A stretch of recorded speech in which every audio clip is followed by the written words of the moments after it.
Hi, this is Luann Algoso, and you're watching Strength in Numbers. Today we're chatting with rapper and songwriter Hopie.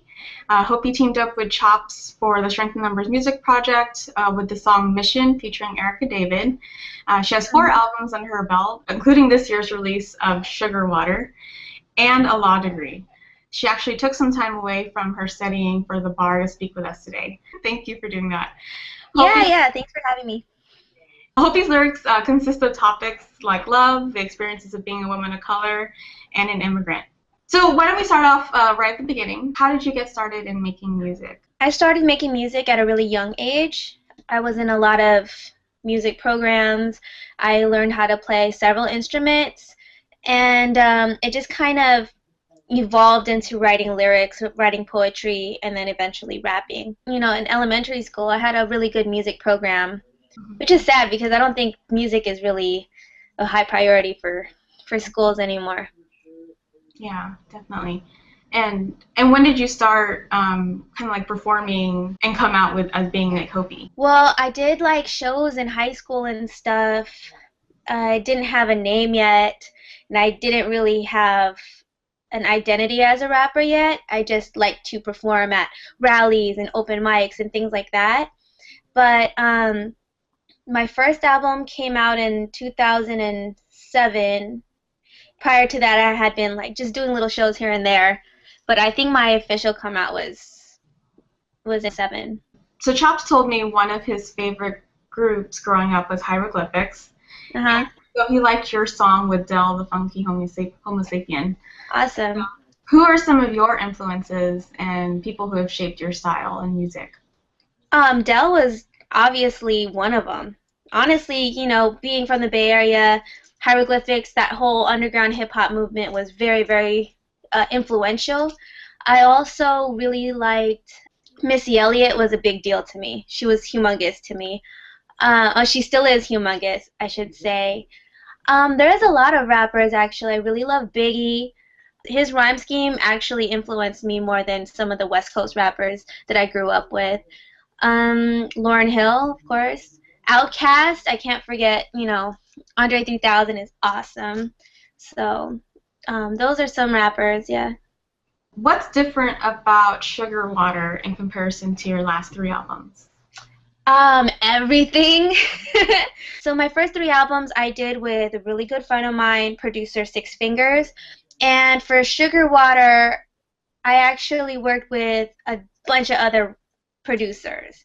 And the reason I did that is because as a musician and as an artist, you can get a little too comfortable, and I wanted to be uncomfortable. So that was kind of the catalyst for also talking about topics that were uncomfortable for me. I was working with new people, I was fresh out of law school, and kind of it started to sink in that, I am actually a rapper. This is part of my life. It isn't just a hobby. This is actually an important part of my identity. And it was a very honest album. I really, really love it. I mean, of course, I'm biased, but yeah, I love this album. I love the other ones too, but I mean, it's totally different. From the process of writing to choosing beats to recording, it was all new. So would you say it's definitely a more personal album? Oh yeah, it's definitely more personal. I think I like to go. So the first album was more like bravado, braggadocio. The second album was a lot more subdued and sweet, and the third album was like blah again. And this time, it's a marriage of the two, so it feels very organic. Hip hop historically hasn't been that inclusive of women, especially female rappers. Oh really? No doubt. All right. So what has the experience been like for you to be an MC and a woman of color? Well, you're a woman of color, so, and you're very highly educated. You're out there. You're exposing your ideas to the world, and you're bouncing them off people who probably have never thought of your point of view as being not only interesting or oh, that's nice. We should think about that, but half of the population is women, and then half of that population is women of color or more. You know what I mean? So not only is it valid, but part of the human experience. And when I talk about being a female rapper, it's still as though it's like, you know, like a token thing or something. No, it's so woven into the fabric of the human experience. Right. My point of view and the point of view of other women of color shouldn't be this like, okay, we'll throw you a bone, maybe we'll listen to this, or we should pay attention to this now because it's coming up and it's important. No, it's part of being human. So that being said, it's been an uphill battle, but at the same time, I'm very blessed because I actually have the backing of other women of color. And it's not just like, oh, that 2 or 3 of us, but it's like a whole part of the population of us. I see it more as like a group thing.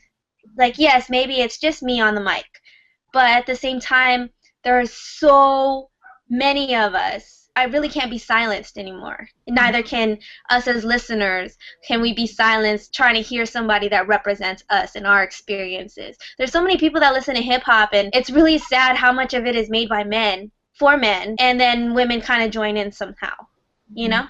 And I think the thing, too, is that I'm seeing is like a trend is that it's less and less unpopular to listen to a female rapper. So I'll hear men talk to each other like, hey, bro, you hear that new Angel Hayes? Like, oh, you hear that new Azalea Banks? And it's 2 dudes talking. They're not like talking to their girlfriend like, hey, babe, you want to turn on the Beyonce or something? You know what I mean? Yeah. So it's cool. I think we're making a lot of movement here, and it's going really quickly. Yeah, I think that's great. So, I mean, when I look up a lot of women of color rappers, MCs, like, you know, I've seen a lot of your videos, and I've seen, you know, Oh, shit.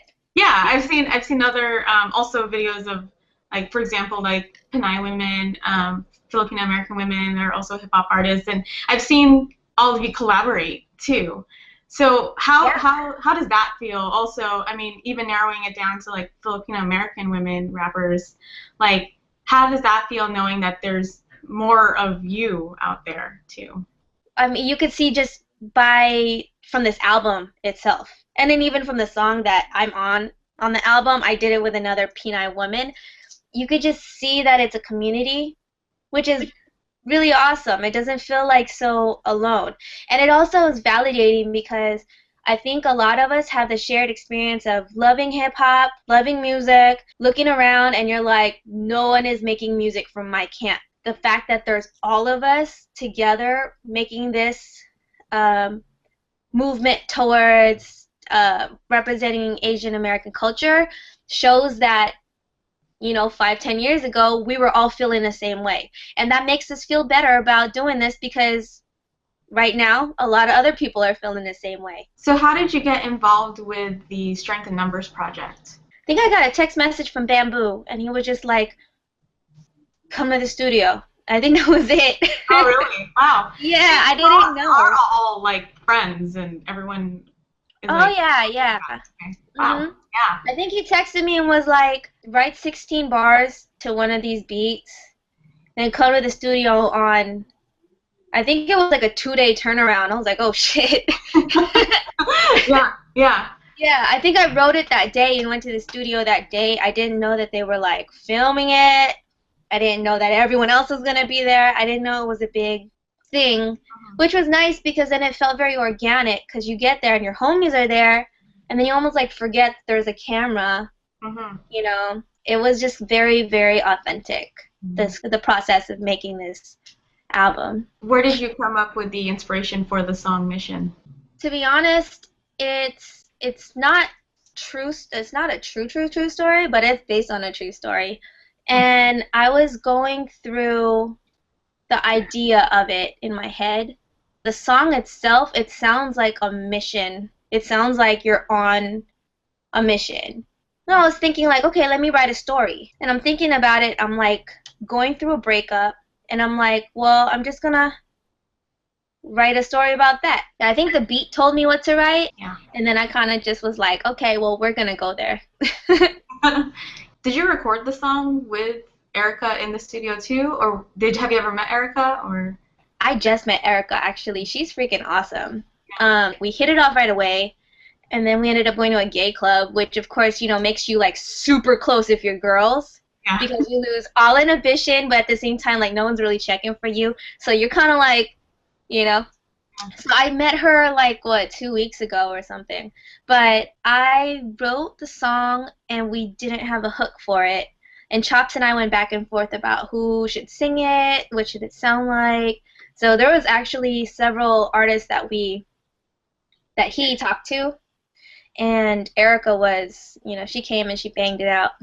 She wrote it. She wrote the hook too, which is awesome. It was Yeah. nice. Yeah, it sounds really well together. Thank Yeah. you. Yeah, you're welcome. Did you know of Mountain Brothers before you worked on the project? Yes, but I didn't know that they were the first Asian American hip hop. I didn't know like all that history. I just knew of the group. I think I remember like my older cousins getting really into it. But now, being on a track with Chops, I did some research on them. I was like, wow. So you mentioned that you're currently studying for the bar. So Yeah. how are you planning to manage pursuing both a hip hop career and a career in law? And do they intersect at all? This is what I always say, and I think it's true. The same thing that made me become a rapper influenced me to become a lawyer because I grew up in a low socioeconomic bracket. I grew up an immigrant. I myself immigrated from the Philippines, and I also grew up in a broken home. And because of my broken home, my immigration status, we were pretty poor. And then being poor, I lived in really bad neighborhoods. And so I got arrested, my friends got arrested, and some of my friends were murdered. And these same things that made me very, very angry as a child, as a youth, as an adolescent, made me want to become a lawyer. I'm like, man, fuck that. I'm going to stand up for myself and my community. I am not going to be pushed around by this invisible thing anymore. So that's why I wanted to become a lawyer. And that's also why I started rapping, because I was like upset and I wanted to be heard and I wanted to be, seen in my community as somebody that, I feel you guys. I go through the same thing too, Even when I was in law school, my professors were like, you should quit doing music right now because you need to focus on school. And I tried to do that, and I got really, really like sad and withdrawn. And so to answer your question, how will I balance my two careers? I don't know. It just happens. It's just do it. Because I can't stop. I can't stop either one. And at one point in time, I thought I'd have to like hide my rap life from my law life and my law life from my rap life. But fuck it, they're in the same person. It's not a contradiction if I'm a living person and it's in me and they're harmonious inside of me. So, if you want to do it, you just do it, I guess. Great, thank you. Does it make sense? Am I talking out of my ass? It totally makes sense because they're very. I get what you're saying, that they do intersect in that way where you become like this voice for people that don't have the means or that platform, to be able to say all that. So it totally makes sense. Well, let me tell you though, like when I was going to school, I went to really one of the best law schools in the country. And I was juiced. I was like, yo, I came from City College. I went to a community college. I went to a like really shitty public school. And now I'm here, I'm like in this really, really awesome law school. And then I kind of felt out of place. I was like, man, I might be a little bit, I don't fit in here. And then with the rappers within the industry, I also kind of felt like I didn't fit. So it was very strange for me, and I felt like I had to separate the two. I felt like I was friend on both sides until I realized that, like, why is this a problem? I can be both, and I should be both. Because just like with Asian American women rappers, not that it's like a special thing or a unique token sect, it's actually a very valid point of view, and I should own it, and which is what I've been doing. as of late. Yeah. So I heard that you're in a movie. Can you tell us more about that, and if there are any plans to pursue an acting career too? It's a film. A It's film. a very short film. It's only Okay. 10 minutes. Okay. It was my very first time ever acting, ever.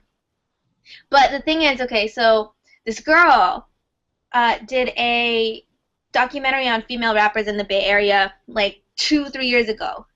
Okay. And then fast forward, I hadn't heard from her in a long time, but we kind of kept in touch a little bit. And then she emailed me and she was like, hey, I'm in New York now. I want to do a film. And she's like, oh, I wrote this part. It's a female rapper. And she goes, I wrote it and I really just felt like it had to be you because she saw my videos and she's like, you kind of do some acting in them.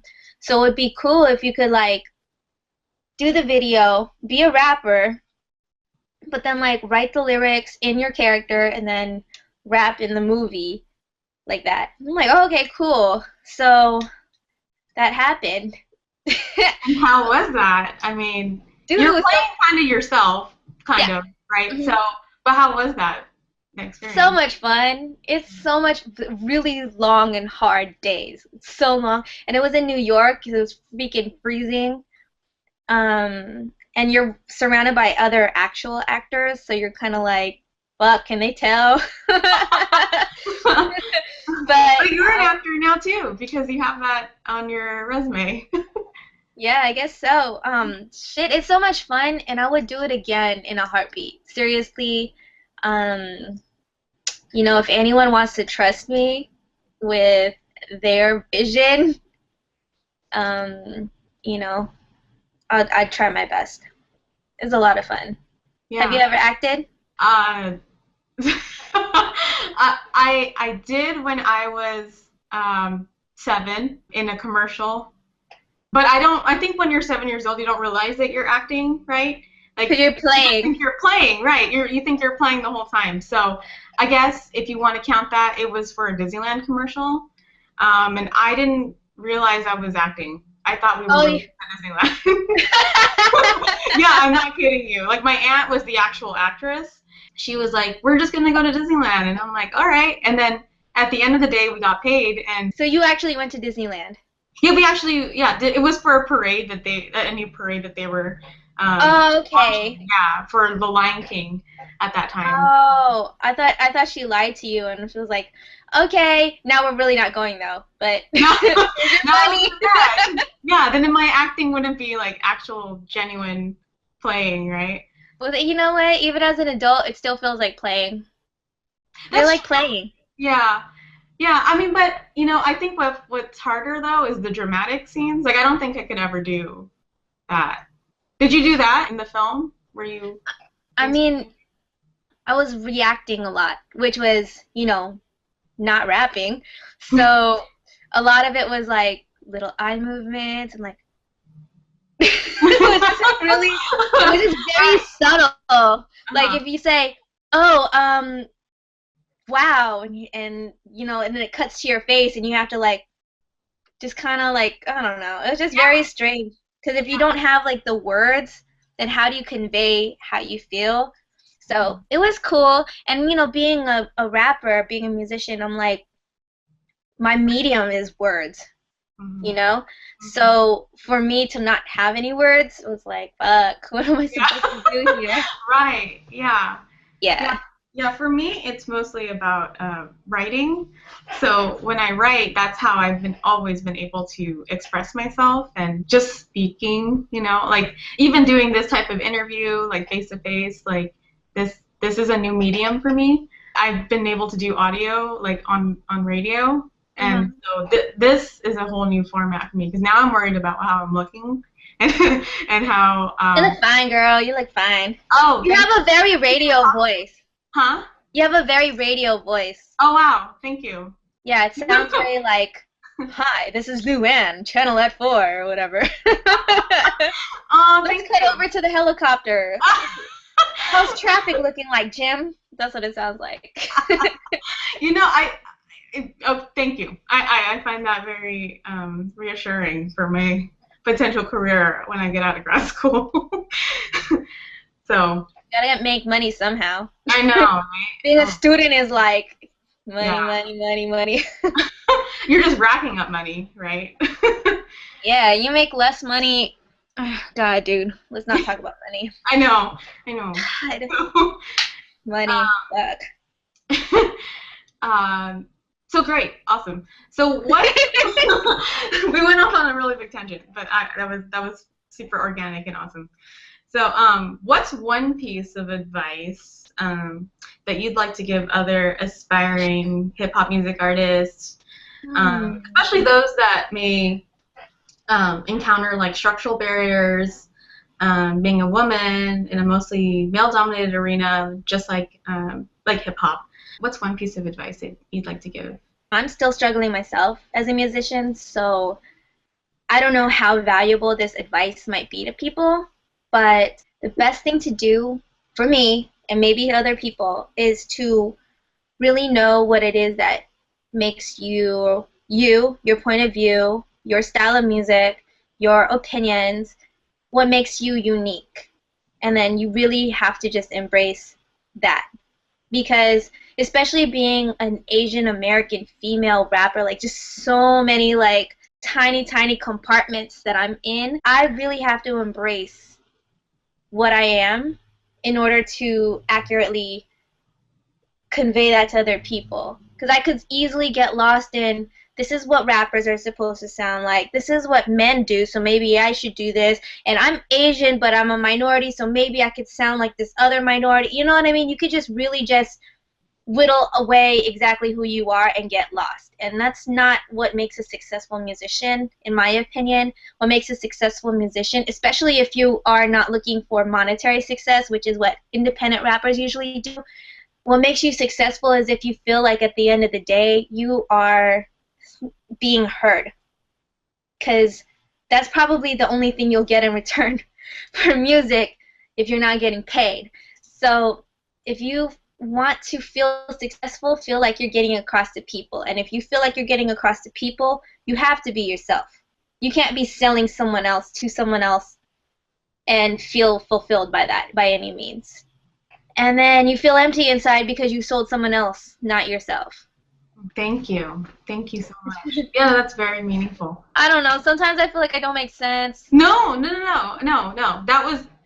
That spoke to me a lot, and it doesn't. I'm not an aspiring hip hop artist or anything like that.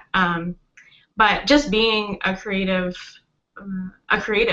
you know, that's very meaningful advice, because for those of us that are trying to, you know, be successful, like especially like the Asian American mind and how it works, especially coming, you know, from immigrant backgrounds, like our forms of success are equivalent to monetary success, right? Like growing up, my parents, and they still instill in that value in me right now, is like, well, when are you going to start making money? Because right now you're not making money, and that is equivalent to being successful in America, right? At least in terms of their knowledge of what success means.